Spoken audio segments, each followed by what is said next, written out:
This is Anna here, and I don't want to take too much time because I just opened. This is a test firing that I did. I have a lot of new stoneware that I'm testing, new glazes, Amaco, Mayco, and I'm excited to see what's in here. So I could only see the first shelf, and we'll go over, I'll zoom in and I'll explain everything as we go. So fingers crossed. Okay, so this is the first shelf. I don't have too many pieces here because, like I said, this was gonna be just more of a test, and there are some older pieces here that I wanted to fire, so I'll explain as we go. But the first thing I wanted to show is my cones. This is cone 5, cone 6, and cone 7. So it didn't quite get to cone 6. It started to. So I would say it was a hot cone 5.5, which is what I wanted. I usually fire to cone 5. This time I increased the temperature to the peak was 2185 was my peak temperature. And I do a slow cool firing schedule. So this was a test on this clay that is for sculpture. It's called Soldate, and it's a real nice buff color clay. So I wanted to use this also for some sculptures for my yard, and I wanted to see how you would do if I would put like glass. And I can put a picture of what I did here with the glass beads, but it turned out really nice.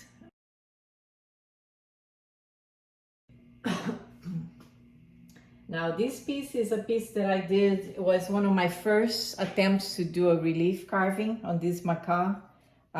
Believe it or not, I've had this piece for almost 7 years because I had this big crack and right through the middle. It's like a huge ass crack. But I decided I wanted to paint using under glazes, and the color, the clay is terra red. And unfortunately the crack just expanded. I had used some paper clay, which did work like right here. It did close up some. My goal was to put enough glaze that would fill in the cracks, but it worked over here, but over here it just expanded more. But this was a great test to see what my Duncan underglazes would look like.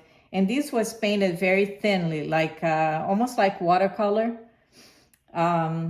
just to see. And it still showed up very nicely, even though the clay is so dark. What I use here on this band, on the rim, is Blue Surf. And Blue Surf looks beautiful on this clay. Very nice.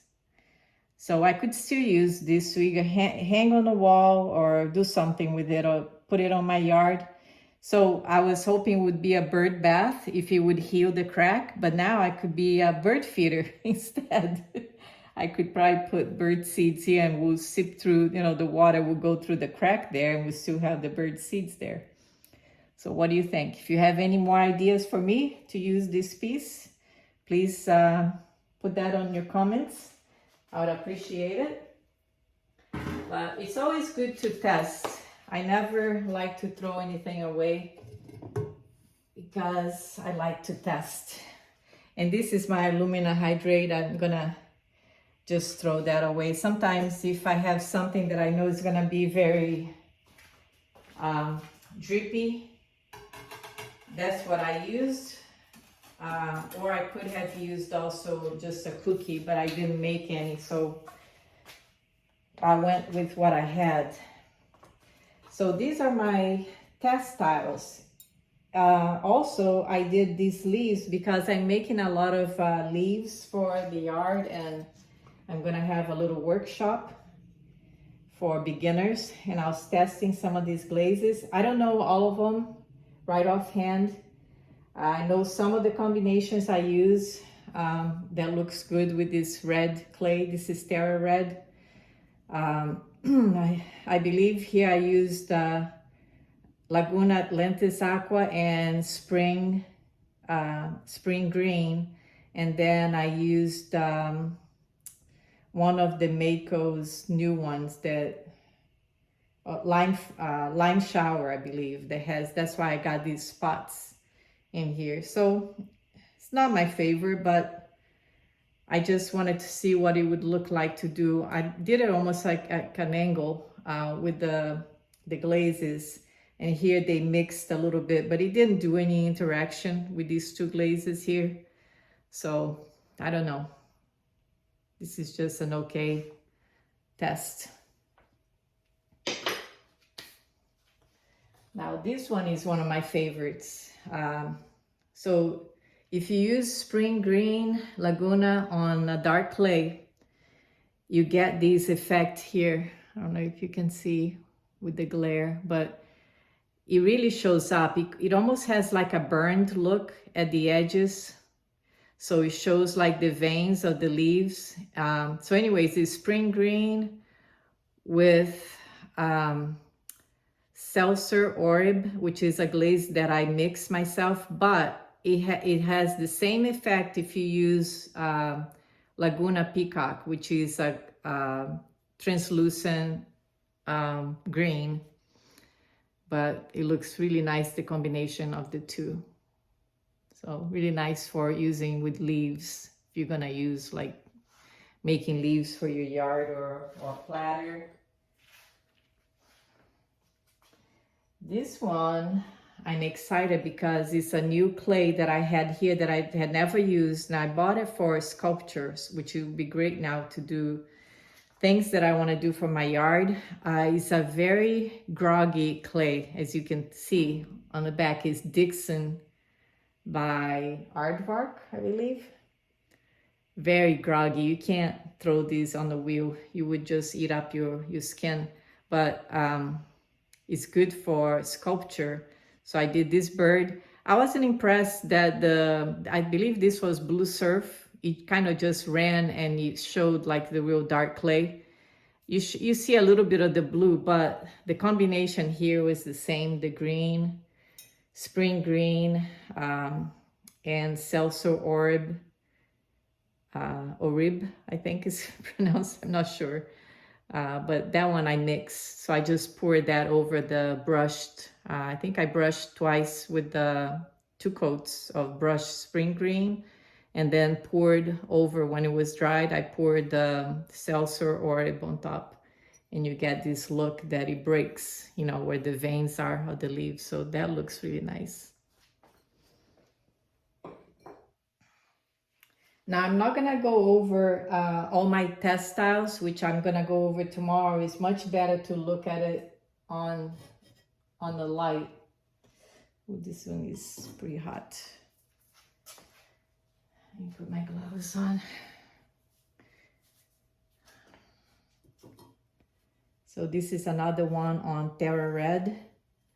I believe I did the same combination. It's an incense holder. You put the incense here. But I put something else, one of the Jungle Gems, I kind of sprinkled, maybe it was Blue Azure, I think it's called. So that's why I got these spots of blue.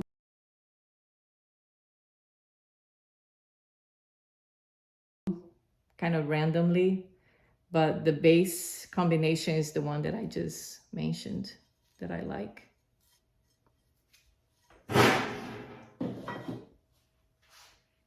Now, this one, I'm very excited about this one. It looks beautiful. This one, I just thought about doing this one, and I'm so glad I did. So, see if I can remember. This leaf here is a Hosta leaf that I imprinted in here. So what I did is, on the veins of the leaves, I did a copper wash first, let it dry. Then I brushed Atlantis Aqua, which is Laguna. I brushed twice, two coats. And you can see that I did it like an area here and an area here, kind of random. I didn't want it to look like it was like a pattern. I wanted to look like if the colors of the leaf was just changing color. So then like through here, I use Spectrum Sangria. Same thing like through here, through this edge right here. I don't think I used any in here.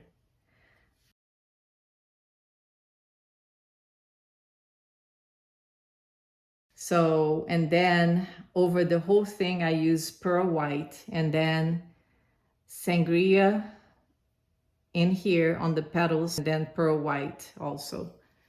But look how beautiful.